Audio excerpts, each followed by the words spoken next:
कटपाड़ विज्ञापित अंचल परिषद कार्यालय चलित वर्ष पर्व 2024 पर एक प्रस्तुति बैठक अनुष्ठित हो जाइछि। एही बैठकटी कटपाड़ एनएसी अध्यक्ष एम शंकर राव को अध्यक्षतार अनुष्ठित हो जाइथिला। आज बैठक रे सम्मानीय अतिथि भावे कटपाड़ बीडीओ श्री विक्रम द्वारा जोग देइथिबा बेले उपाध्यक्ष एम संतोषी एवं एनएसी कार्यालय समस्त कर्मचारी उपस्थित रही।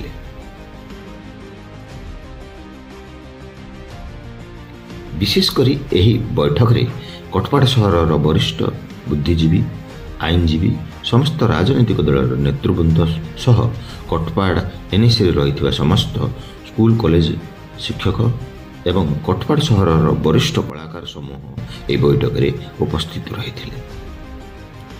किभली चलित पर्व पालन हब एने समस्त मत सह एक पूर्व प्रस्तुति बैठक रे आलोचना हो जाइछि।